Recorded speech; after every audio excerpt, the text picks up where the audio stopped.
কৃষি। আমরা আজকের ক্লাসে জানব কৃষি কি, কৃষি কাজের জন্য কি ধরনের নিয়ামক প্রয়োজন, কি ধরনের প্রাকৃতিক, অর্থনৈতিক এবং সাংস্কৃতিক নিয়ামকে কৃষিকাজের উন্নতি লাভ করে এবং কৃষির গুরুত্বটা কী। প্রথমে আমরা এটা বোঝার চেষ্টা করি, আমরা সবাই জানি কৃষি কি, তারপরেও আমরা একটু বোঝার চেষ্টা করি কৃষি কি। কৃষি বলতে কি বোঝা যায়? সবচেয়ে প্রাচীন অর্থনৈতিক কর্মকাণ্ড কৃষি, যেটাকে আমরা প্রধানত ফসল উৎপাদনকেই কৃষি বুঝিয়ে থাকি, কিন্তু কৃষি বলতে শুধুমাত্র ফসল উৎপাদনকেই বোঝায় না। কৃষি বলতে উদ্ভিজ এবং প্রাণীজ উৎপাদন, যেটা ভূমিকে ব্যবহার করে, যেটা পশুপালনও হতে পারে, খামারও হতে পারে, সেটাও কিন্তু কৃষিকাজের অন্তর্ভুক্ত। মৎস্য চাষ, সেটাও কিন্তু কৃষিকাজের অন্তর্ভুক্ত। সো কৃষি বলতে কিন্তু আমরা শুধুমাত্র ফসল উৎপাদনকেই বুঝি না, ভূমিকে কেন্দ্র করে, ভূমিকে ব্যবহার করে ফসল উৎপাদন, পশুপালন, মৎস্য চাষ সব কিছুই কিন্তু কৃষিকাজের অন্তর্ভুক্ত, যেটি প্রথম পর্যায়ের অর্থনৈতিক কর্মকাণ্ড। প্রাকৃতিক নিয়ামককে ব্যবহার করে যে ধরনের অর্থনৈতিক উৎপাদনের জন্য বা নিজের ব্যক্তিগত ব্যবহারের জন্য বা বাণিজ্যিকভাবে উৎপাদনের জন্য হোক, যে কারণেই হোক না কেন, তাহলে কৃষিকাজ বলতে আমরা বোঝাচ্ছি ভূমিকে ব্যবহার করে উদ্ভিজ এবং প্রাণীজ ফসল উৎপাদন। এখন এই সবচেয়ে প্রাচীন অর্থনৈতিক কর্মকাণ্ডটি কিভাবে প্রাচীনকালে বিকাশ লাভ করেছে এবং প্রাচীনকাল থেকে এখন পর্যন্ত কিন্তু এটি চলছে এবং ভবিষ্যতেও কিন্তু চলবে, কারণ আমরা জানি মানুষের প্রধান মৌলিক চাহিদা খাদ্য, সেটার পূরণের জন্য কিন্তু আমাদের খাদ্যশস্য প্রয়োজন এবং সেটির জন্য কিন্তু আমাদের কৃষিকাজের প্রয়োজন। তাই সবচেয়ে প্রাচীন অর্থনৈতিক কর্মকাণ্ডটি কিন্তু প্রাচীনকাল থেকে বর্তমানকাল এবং ভবিষ্যতেও কালে প্রবাহমান থাকবে। এই প্রাচীন অর্থনৈতিক কর্মকাণ্ডটি কিভাবে বিকাশ লাভ করেছে এবং এর জন্য প্রাকৃতিক কী কী নিয়ামক প্রয়োজন। এখানে ভৌগোলিক নিয়ামক তিন ধরনের রয়েছে, একটি প্রাকৃতিক নিয়ামক, আরেকটি রয়েছে অর্থনৈতিক নিয়ামক এবং সাংস্কৃতিক নিয়ামক। প্রাকৃতিক কী কী পরিবেশ আমাদের এই কৃষিকাজের জন্য প্রয়োজনীয়, আমরা দেখি জলবায়ু, ভূপ্রকৃতি, মৃত্তিকা। কোন ধরনের জলবায়ুতে কৃষিকাজ উন্নতি লাভ করে? সাধারণত নাতিশীতোষ্ণ জলবায়ু এবং উর্বর মৃত্তিকা এবং সমতল ভূমিতে কৃষিকাজ উন্নতি লাভ করে থাকে। জলবায়ুটা কী ধরনের হলে ভালো হয়? আমরা জানি বৃষ্টিবহুল অঞ্চলে এবং উর্বর মৃত্তিকাতে কৃষিকাজ সবচেয়ে বেশি উন্নতি লাভ করে।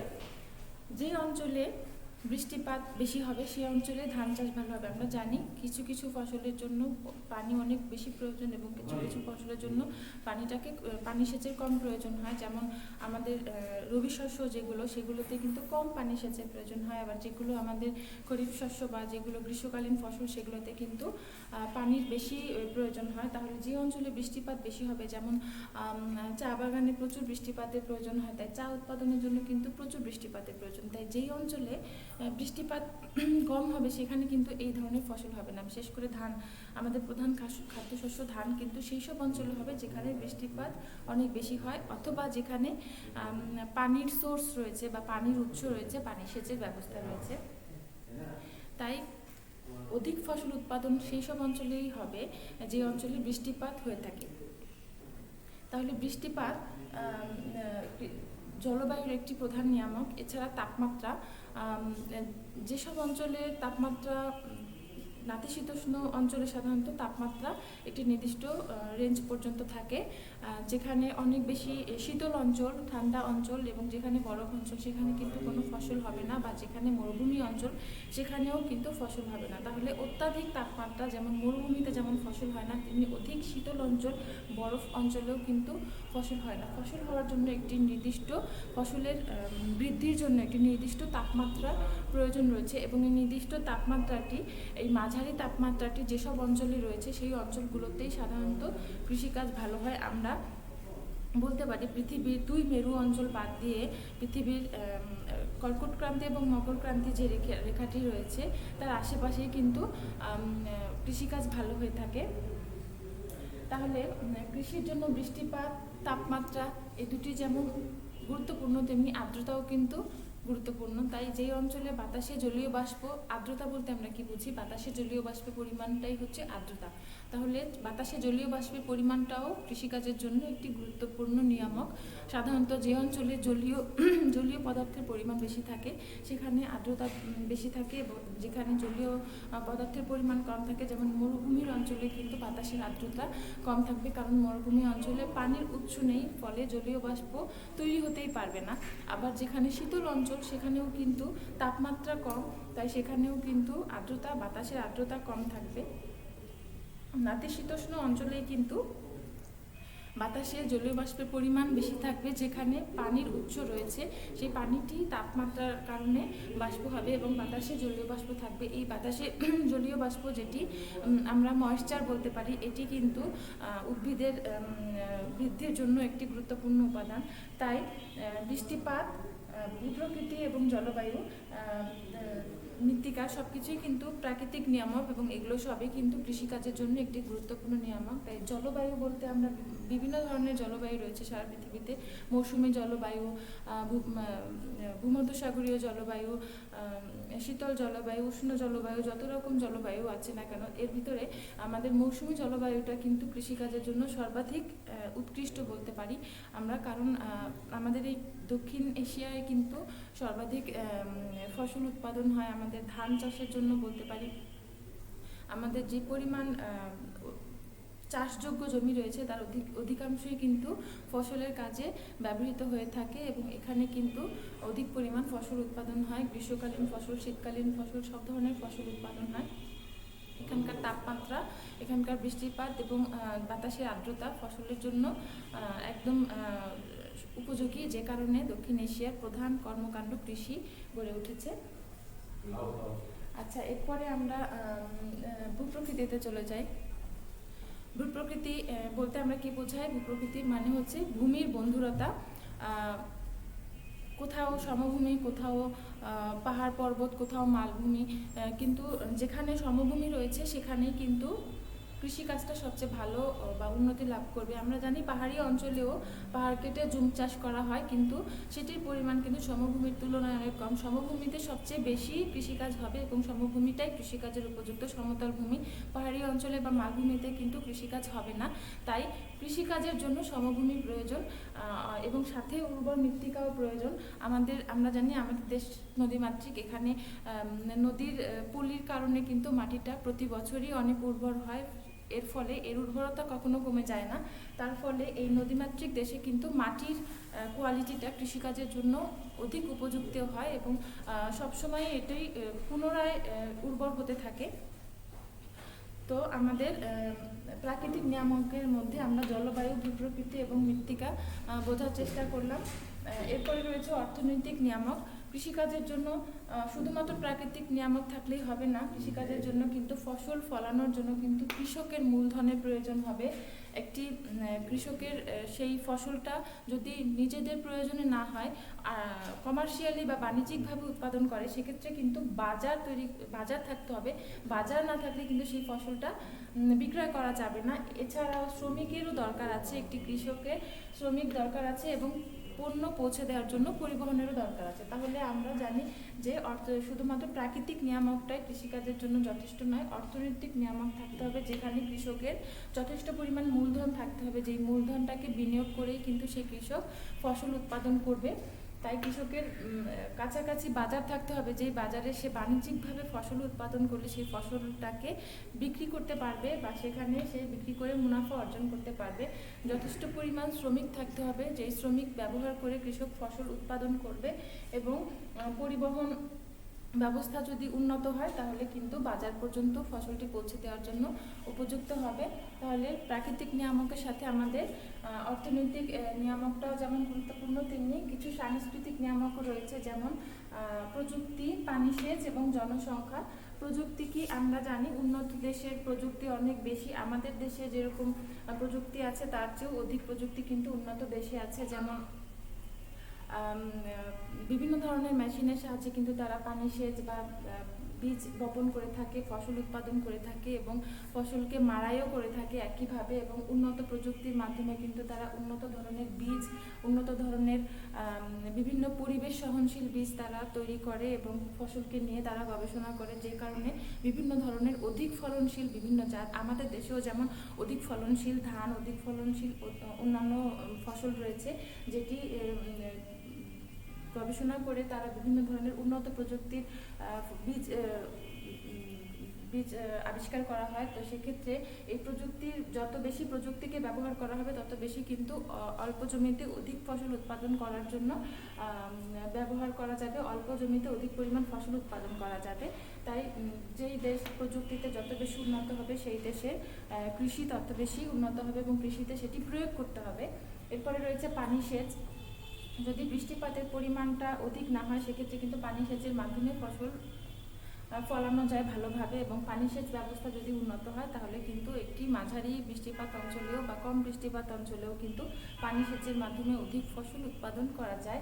এছাড়া রয়েছে জনসংখ্যা। জনসংখ্যা কিন্তু সবসময় সমস্যা নয়, জনসংখ্যা একটি দেশের সম্পদ হতে পারে। তাই যেখানে অধিক জনসংখ্যা সেখানে অধিক চাহিদা, যেখানে জনসংখ্যা কম সেখানে কিন্তু চাহিদা কম, ফলে একটি দেশে কৃষি অধিক পরিমাণ কৃষি উৎপাদনের জন্য, কৃষিজাত ফসল উৎপাদনের জন্য সেখানে চাহিদা থাকতে হবে। তাই যেখানে চাহিদা রয়েছে সেখানেই কিন্তু ফসলের উৎপাদন হবে। আমাদের দেশে জনসংখ্যা অধিক, তাই আমাদের দেশে খাদ্যের চাহিদা অনেক বেশি, যে কারণে আমাদের দেশে ফসলের উৎপাদনটাও বেশি করার চেষ্টা করা হয় এবং যে পরিমাণ চাষযোগ্য জমি রয়েছে তার অধিকাংশই চেষ্টা করা হয় ফসল উৎপাদনের জন্য। ফলে জনসংখ্যা কম থাকলে কিন্তু ফসল উৎপাদন বেশি হয় না, জনসংখ্যা যথেষ্ট পরিমাণে থাকলেই ফসলটা উৎপাদন করা হয় চাহিদার কারণে, এবং এই জনসংখ্যাটাকেই কিন্তু শ্রমিক হিসেবে ব্যবহার করা যায়। তো আমাদের কৃষির এই প্রাকৃতিক, অর্থনৈতিক এবং সাংস্কৃতিক নিয়ামকগুলো থাকলেই শুধুমাত্র একটি অঞ্চলে কৃষির উৎপাদন খুব ভালোভাবে হবে। তো এরপরে রয়েছে কৃষির গুরুত্ব। কৃষির গুরুত্ব আমরা সাধারণভাবে বলতে পারি কৃষির কী পরিমাণ গুরুত্ব রয়েছে। মৌলিক চাহিদার মধ্যে আমাদের প্রধান খাদ্যশস্য কিন্তু কৃষির মাধ্যমেই সরবরাহ হয়ে থাকে। কৃষি না থাকলে কিন্তু আমরা কোনোভাবেই মানব জাতি টিকে থাকতে পারতাম না। তাই যত রকমের উন্নত দেশই হোক না কেন, কৃষি ছাড়া কেউ উন্নতি লাভ করতে পারবে না। এছাড়া কৃষিকে আমরা আরও কতভাবে গুরুত্বপূর্ণ ভাবতে পারি আমরা একটু বোঝার চেষ্টা করি। খাদ্যের সরবরাহ অবশ্যই আমাদের সারা পৃথিবীর সকল মানুষের খাদ্যের সরবরাহ হচ্ছে কৃষির মাধ্যমে আমরা আমাদের সকল ধরনের খাদ্যের সরবরাহ পেয়ে থাকি। এছাড়াও কাঁচামালের যোগান, যদি কোনো অঞ্চলে কোনো শিল্পের, যে কোনো ধরনের শিল্পের কাঁচামালের জন্য একটি কাঁচামাল প্রয়োজন এবং সেই কাঁচামালটা কিন্তু কৃষির মাধ্যমেই হয়ে থাকে। যেমন আমরা যদি কোনো প্রক্রিয়াজাত পণ্যের কথা বলতে পারি, প্রক্রিয়াজাত পণ্যের ক্ষেত্রে সেই প্রক্রিয়াজাত পণ্যটি, সেটি যদি কোনো খাবারের প্রক্রিয়াজাত পণ্য হয় তাহলে কিন্তু আমরা সেই খাবারের সরবরাহর প্রয়োজন হয়। এছাড়া আমরা যদি রাইস মিল বলতে পারি, সেখানে কিন্তু কাঁচামালটা গম থেকে যেমন আটা তৈরি করা হয়, সেখানে কিন্তু আটা তৈরির কলে কিন্তু কাঁচামালটি হচ্ছে গম, বা যেখানে ধান ভাঙা হয় সেখানে কিন্তু কাঁচামালটা ধান, বা যেখানে কোনো শিল্পজাত পণ্য, জুস বা এ ধরনের কিছু প্রোডাক্ট উৎপাদন করা হয় সেখানেও কিন্তু কাঁচামালটি হচ্ছে ফল, যেটি ভূমি থেকেই পাওয়া যায়। তাই যত রকমের প্রক্রিয়াজাত পণ্য হোক, শিল্পজাত পণ্য হোক, সেটি কিন্তু কাঁচামাল প্রয়োজন। সেখানে আমাদের এই ভূমিকে ব্যবহার করে এবং কৃষিকাজ করে যে আমাদের ফসলটি রয়েছে সেই ফসলটি কিন্তু কাঁচামাল হিসেবে ব্যবহার করা যায়। তাই কৃষির মাধ্যমে আমরা শুধুমাত্র খাদ্য সরবরাহ না, একটি শিল্পের কাঁচামাল হিসেবেও যোগান দিতে পারছি।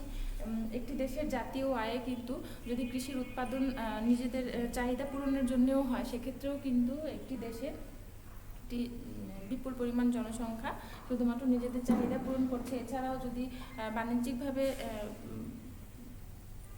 দেশের ভিতরেও যদি এক অঞ্চল থেকে আরেক অঞ্চলে সরবরাহ করা হয়, সেক্ষেত্রেও কিন্তু জাতীয় আয় বাড়ছে, ব্যবসা বাণিজ্য বৃদ্ধি পাচ্ছে। ফলে এছাড়া যদি রপ্তানি করা হয় সেক্ষেত্রেও কিন্তু বৈদেশিক মুদ্রা অর্জন হচ্ছে। ফলে দেশের কিন্তু একটি জাতীয় আয় কৃষির মাধ্যমে পূরণ হচ্ছে।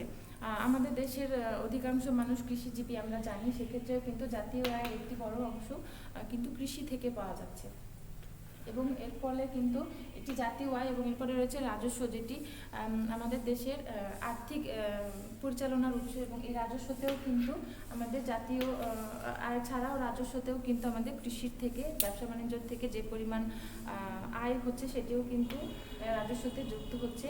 এছাড়াও এখনকার সময়ে আমরা জানি বিভিন্ন ধরনের প্রযুক্তিগত জ্ঞান বাড়ার কারণে বা একটি শিক্ষিত জনসংখ্যার অনেক বড় একটা অংশ কিন্তু এই কৃষিকাজের প্রতি আগ্রহী হচ্ছে বা খামারের প্রতি আগ্রহী হচ্ছে। তাই এর ফলে কিন্তু বেকার সমস্যার সমাধান হচ্ছে। চাহিদা, কৃষির চাহিদা বা খাদ্যের চাহিদা কিন্তু কখনো কমবে না। এর ফলে কিন্তু আমাদের এই কাজে কিন্তু অধিক পরিমাণ শ্রম কিন্তু সবসময়ই প্রয়োজন হবে এবং এখানে কিন্তু বেকার সমস্যার একটি বড় অংশ বেকার সমস্যা থেকে মুক্ত হচ্ছে। এরপরে কৃষির কারণে কিন্তু জীবনযাত্রার মান উন্নয়ন হচ্ছে। যদি উন্নত প্রযুক্তি ব্যবহার করে আমরা কৃষিকে অধিক উপযোগী করতে পারি, অধিক ফলনশীল করতে পারি, তাহলে কিন্তু আমাদের একটি নির্দিষ্ট জনসংখ্যার যারা কৃষিজীবী তাদের কিন্তু জীবনযাত্রার মান উন্নয়ন হচ্ছে।